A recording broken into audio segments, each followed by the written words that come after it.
Welcome to 1,000 Books Before Kindergarten Storytime.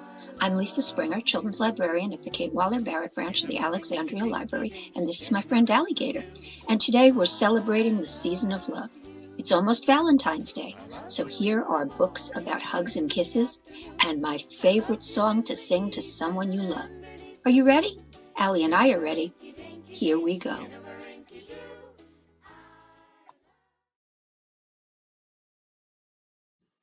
Tommy DePaolo wrote many, many wonderful books for children, but this is his most famous and probably his most beloved book, Strega Nona. In a town in Calabria, a long time ago, there lived an old lady everyone called Strega Nona, which meant Grandma Witch. Although all the people in the town talked about her in whispers, they all went to see her if they had troubles. Even the priest and the sisters of the convent went, because Strega Nona did have a magic touch.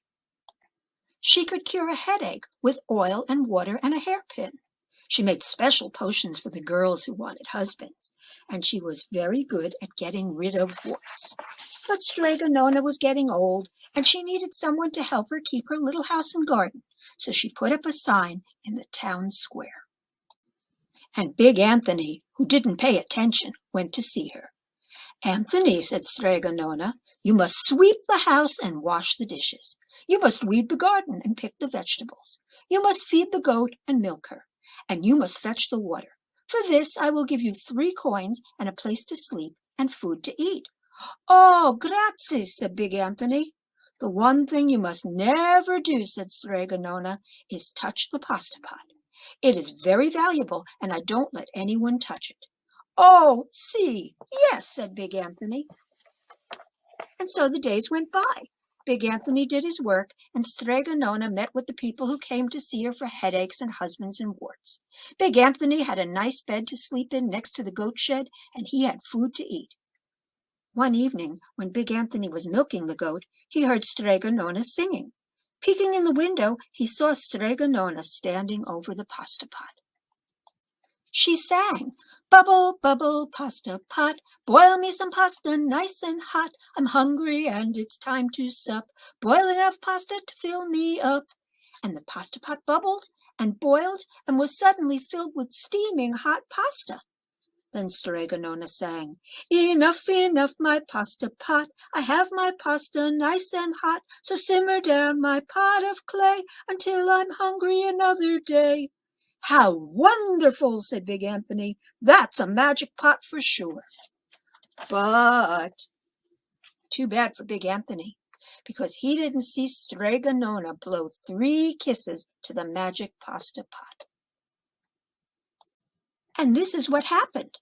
The next day, when Big Anthony went to the town square to fetch the water, he told everyone about the pasta pot. And naturally, everyone laughed at him. It sounded so silly, a pot that cooked all by itself. "You'd better go and confess to the priest, Big Anthony," they said. "Such a lie!" And Big Anthony was angry, and that wasn't a very good thing to be. "I'll show them," he said. "Some day I will get the pasta pot and make it cook, and then they'll be sorry." And that day came sooner than even Big Anthony would have thought. 2 days later, Strega Nona said to Big Anthony, "Anthony, I must go over the mountain to the next town to see my friend, Strega Amelia. Sweep the house and weed the garden.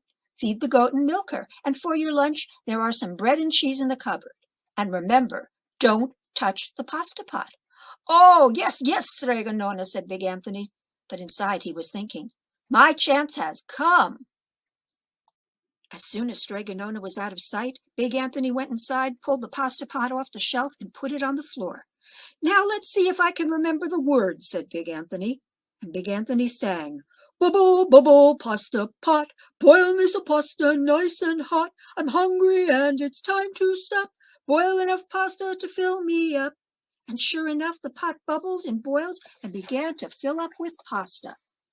"Aha!" said Big Anthony, and he ran to the town square, jumped on the fountain, and shouted, "Everyone, get forks and plates and platters and bowls. Pasta for all at Strega Nona's house. Big Anthony has made the magic pasta pot work." Of course everyone laughed, but they ran home to get forks and plates and platters and bowls, and sure enough, when they got to Strega Nona's, the pasta pot was so full it was beginning to overflow. Big Anthony was a hero. He scooped out pasta and filled the plates and platters and bowls. There was more than enough for all the townspeople, including the priest and the sisters from the convent. And some people came back for 2 and 3 helpings, but the pot was never empty. When all had had their fill, Big Anthony sang, "Enough, enough, pasta pot. I have my pasta nice and hot, so simmer down my pot of clay until I'm hungry another day." But alas, he did not blow the 3 kisses. He went outside, and to the applause of the crowd, Big Anthony took a bow. And he was so busy listening to compliments from everyone that he didn't notice the pasta pot was still bubbling and boiling until a sister from the convent said, "Oh, Big Anthony, look!" And pasta was pouring out of the pot all over the floor of Strega Nona's house and was coming out the door. Big Anthony rushed in and shouted the magic words again, but the pot kept bubbling. He took the pot off the floor, but pasta kept pouring from it. Big Anthony grabbed a cover and put it on the pot and sat on it, but the pasta raised the cover, and Big Anthony as well, and spilled on the floor of Strega Nona's house. "Stop!" yelled Big Anthony. But the pasta did not stop, and if someone hadn't grabbed poor Big Anthony, the pasta would have covered him up. The pasta had all but filled the little house. Out of the windows and through the doors came the pasta, and the pot kept right on bubbling. The townspeople began to worry. "Do something, Big Anthony," they shouted. Big Anthony sang the song again, but without the 3 kisses, it did no good. By this time, the pasta was on its way down the road, and all the people were running to keep ahead of it. "We must protect our town from the pasta," shouted the mayor. "Get mattresses, tables, doors, anything to make a barricade." But even that didn't work. The pot kept bubbling, and the pasta kept coming. "We are lost," said the people, and the priest and the sisters of the convent began praying. "The pasta will cover our town," they cried. And it certainly would have, had Strega Nona not come down the road, home from her visit. She didn't have to look twice to know what had happened. She sang the magic song and blew the 3 kisses, and with a sputter the pot stopped boiling and the pasta came to a halt. "Oh, grazie! Thank you, Strega Nona," the people cried. But then they turned on poor Big Anthony. "String him up!" the men of the town shouted. "Now wait," said Strega Nona. "The punishment must fit the crime." And she took a fork from a lady standing nearby and held it out to Big Anthony. "All right, Anthony, you wanted pasta from my magic pasta pot," Strega Nona said, "and I want to sleep in my little bed tonight. So start eating." And he did. Poor Big Anthony. Oh, he doesn't look very happy right now. I think he must have a tummy ache. This is just the first book about Strega Nona. Tommy DePaola wrote a whole bunch of books about Strega Nona, and those books and lots more of his beautiful books are right here on the shelf at the Alexandria Library.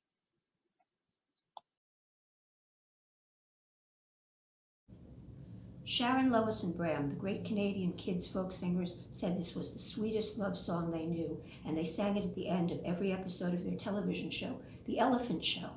And later on, they had another show, and they called that one Skinamarink TV.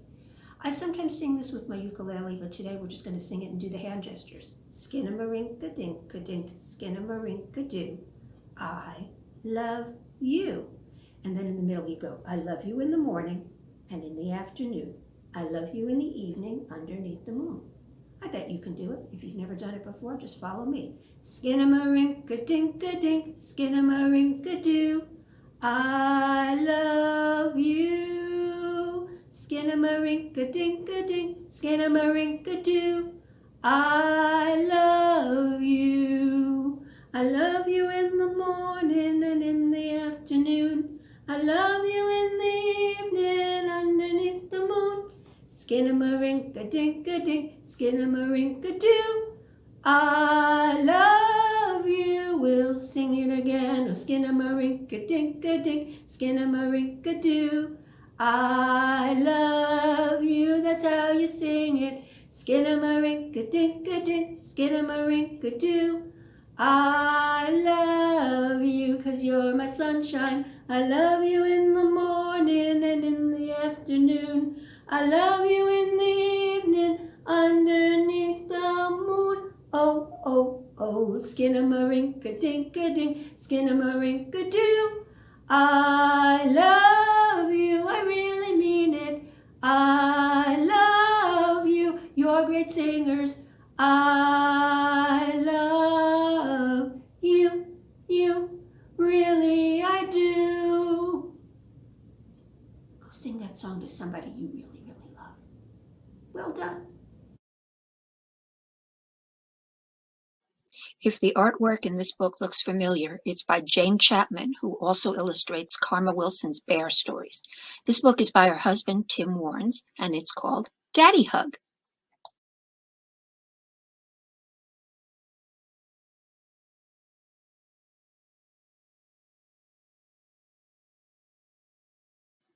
Daddy Spiky, Daddy Fluffy.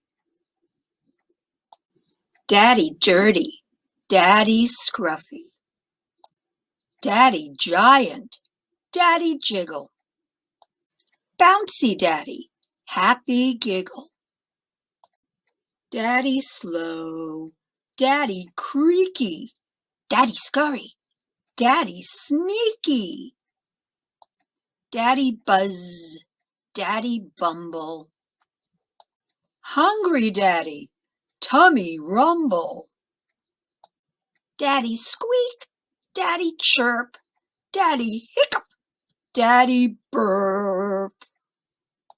Daddy Safe, Daddy Snug, Daddy Tender. Daddy Hug. Oh, everybody's hugging. That's nice. And that's Daddy Hug by Tim Warnes, illustrated by Jane Chapman. And right on the shelf here at the library, right next to this book, is another book all about mommies. You should come in and borrow them both. They're really, really beautiful. It's time to say goodbye, Allie. I know you don't like this part, but we'll be back next week. In fact, we have more Valentine stories next week. So we hope we'll see you here, and better still, we hope we'll see you at the library. We love you. We'll blow you 3 kisses today. 1, 2, 3. Bye.